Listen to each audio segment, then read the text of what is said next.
السلام علیکم friends, welcome to کتاب نگری یوٹیوب چینل کتابوں کی نگری میں خوش آمدید۔ میں ہوں آپ کی ہوسٹ اقرا یاسین، اور آج میں آپ کے لیے لے کر آئی ہوں کتاب نگری اسپیشل ناول اہل جنوں، جو کہ تحریر ہے کتاب چہرہ کی۔ ایپیسوڈ نمبر ہے 45۔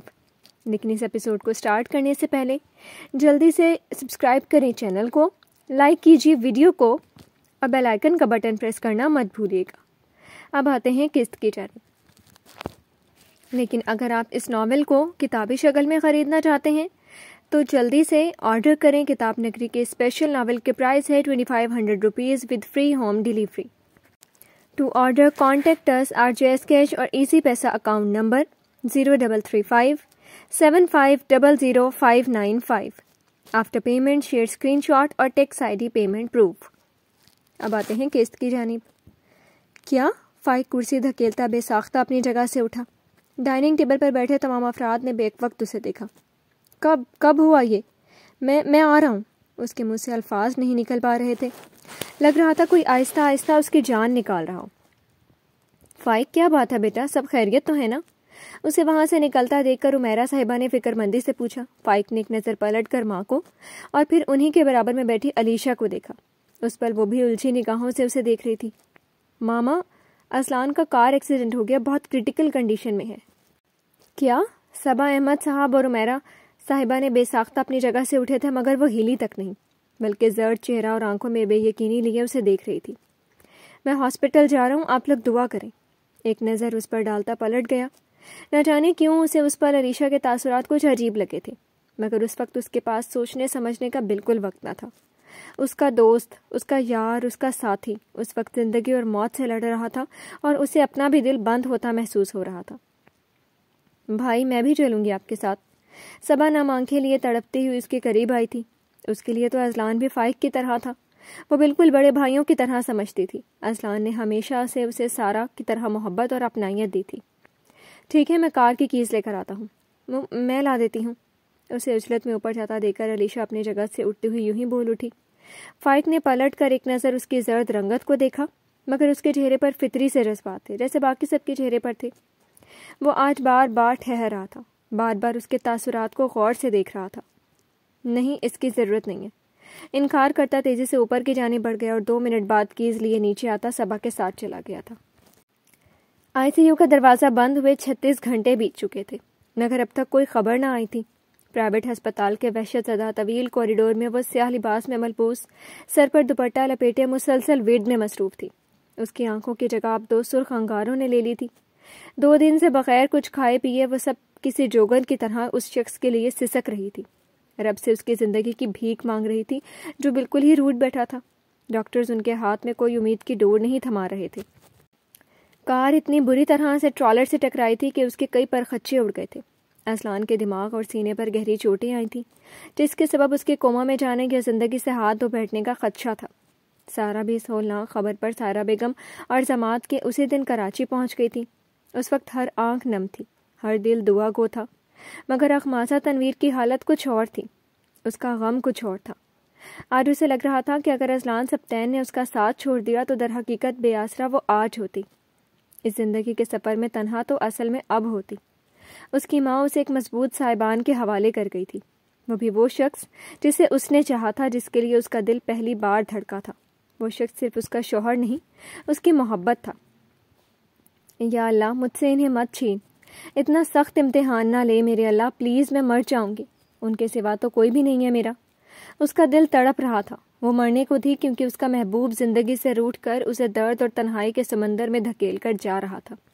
اخمازہ، عالیہ صاحبہ نے نم لہجے میں اسے پکارا۔ وہ اس کی درد آشنا تھی، ان کا دل بھی غم سے پھٹ رہا تھا۔ آنٹی، یہ لوگ باہر کیوں نہیں آ رہے؟ کیوں اتنا وقت لے رہے ہیں؟ ان سے بولے نا، کچھ تو خبر دے اذلان کی۔ ان کا ہاتھ تھامتی بے تابی سے بولی تھی۔ اس کی بکھری بکھری حالت دیکھ کر سارا اور عالیہ صاحبہ سسک اٹھی۔ آنٹی، اللہ میاں مجھ سے ہی اتنے بڑے امتحان کیوں لے رہا ہے؟ وہ غم سے پاگل ہونے کو تھی۔ کوریڈور میں آتے فائق اور جبران سرخ آنکھیں لیے اسے دیکھ رہے تھے، ان کے دل بھی درد سے بھر رہے تھے۔ اس پل سارا، زماد اور فائق کے پاس ایک دوسرے سے نظریں چرانے یا محبتوں کا ماتم منانے کا وقت نہیں تھا۔ انہیں اس پل اپنا بھی ہوش نہیں تھا۔ اگر کوئی خیال تھا تو صرف اس بستر مرگ پر پڑے شخص کا۔ اسے آزاد کر دیں باسط اپنی محبت سے۔ اسی کوریڈور کے اختتام پر کھڑی بسمہ نے شکست خوردہ حالت میں کھڑے باسط فیضان کو دیکھا تھا۔ باسط آنکھوں میں نمی لیے بے بسی سے مسکرا دیا۔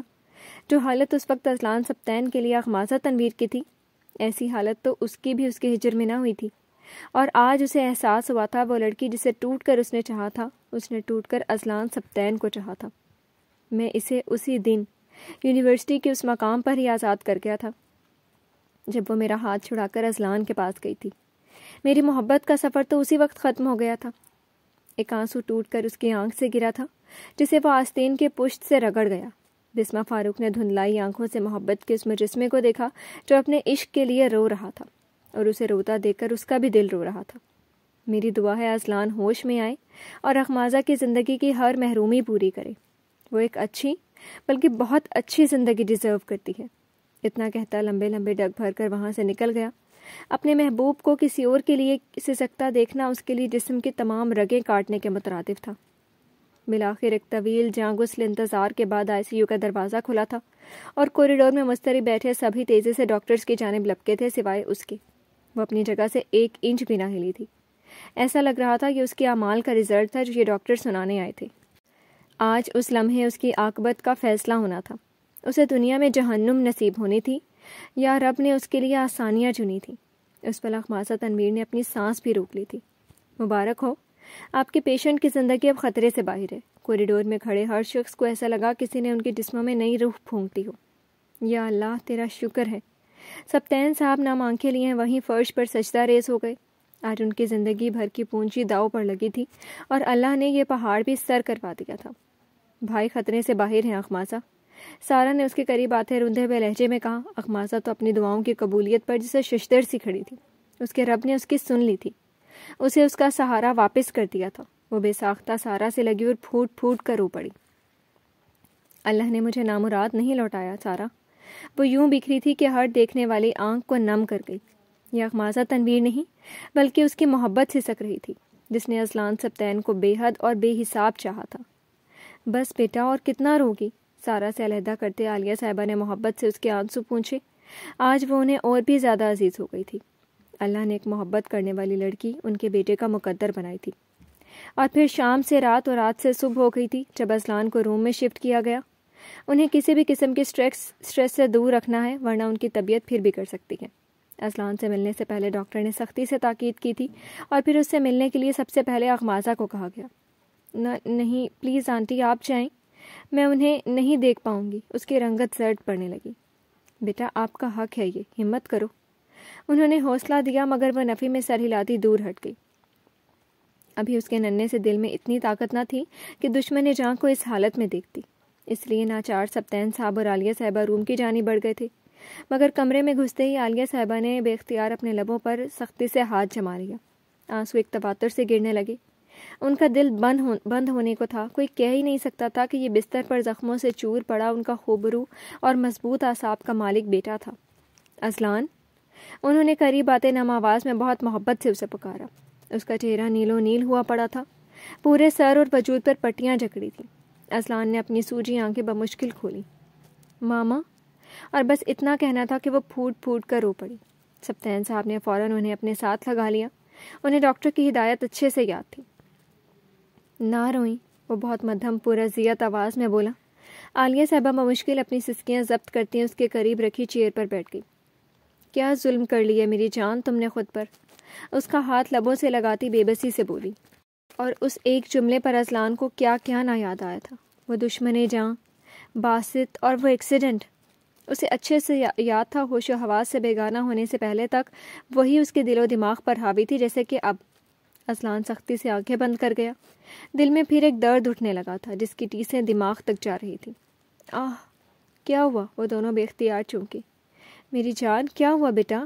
ماں باپ کی فکر مند آواز پر اس نے بے ساختہ آنکھیں کھولی تھیں اور بغور انہیں دیکھا۔ دونوں ہی اس کی حالت پر نڈھال اور غمزدہ کھڑے تھے۔ دل میں ایک درد سا اٹھا۔ کیا کر بیٹھا تھا وہ؟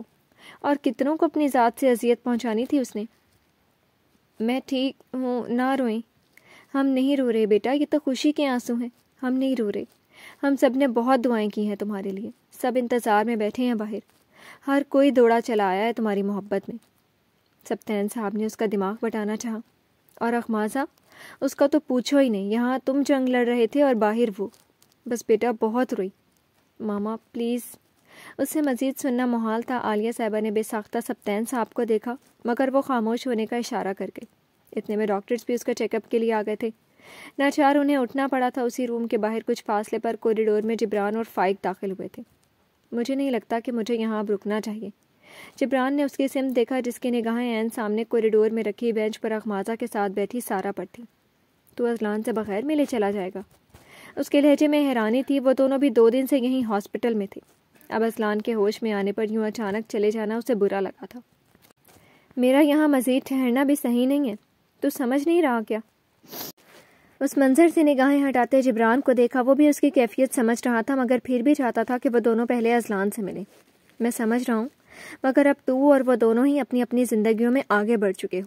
اور جب پچھلے 2 دن میں کوئی ریئیکشن نہیں دیا اس نے تو اب بھی کیوں دے گی؟ پہلے کی بات اور تھی. ان گزرے 2 دنوں میں تو ہم سب میں سے کوئی بھی اپنے حواس میں نہ تھا. اچھا ختم کر کے بات. 5 منٹ سے زیادہ ویسے بھی اذلان سے ملاقات نصیب نہیں ہونی. جھلا کر کہتا اسے لیے آگے بڑھ گیا. السلام علیکم بھابھی.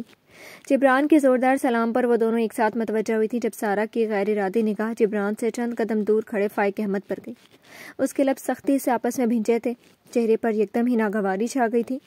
اسے ایک بار پھر اپنے اندر توڑ پھوڑ سی ہوتی محسوس ہوئی تھی. کیا نہ یاد آیا تھا. اسے نہیں معلوم تھا کہ یہ شخص یہاں کیوں موجود تھا. اتنا سب کچھ کرنے کے بعد بھی وہ اس طرح یہاں کھڑا تھا جیسے اذلان اس سے کبھی خفا ہی نہ ہوا تھا. وعلیکم السلام. اخمازہ نے بھاری مگر مدھم آواز میں جواب دیا. کیا ہوا؟ آپ سب ملے نہیں اذلان سے؟ ماما اور بابا گئے ہیں. آپ کو تو معلوم ہی ہے ڈاکٹر نے انہیں زیادہ سٹریس دینے کو منع کیا ہے. اس لیے کوئی بھی ایسا شخص ان کے سامنے نہ جائے جس سے ان کے اعصاب پر برا اثر پڑے, انہیں غصہ آئے اور طبیعت بگڑے. اس پر جواب سارا کی جانب سے آیا تھا جس کی اسپاٹ آواز سبھی کو سمجھا گئی تھی کہ اس کا اشارہ کس کی طرف تھا. اور اس بات کا خیال جبران بھائی آپ کو ہونا چاہیے تھا. پھر کیوں آپ اس شخص کو یہاں لے آئے؟ اس کے لہجے میں اتنی ناگواری تھی کہ اخمازہ بھی بری طرح ٹھٹکی تھی اور بے ساختہ فائق کو دیکھا. فائق اپنا سرخ پڑتا چہرہ لیے وہاں سے پلٹتا تیز تیز قدم اٹھا کر نکل گیا. جبران نے ایک بے بس سانس خارج کی اور مزید ٹھہرنے کے بجائے ڈاکٹر کے روم کی جانب بڑھ گیا. تمہیں ایسا نہیں کرنا چاہیے تھا سارا. اخمازہ کے متاسف انداز پر سارا نے بے یقینی سے اسے دیکھا. تم سب جانتی ہو اس کے باوجود بھی کیا کہہ رہی ہو؟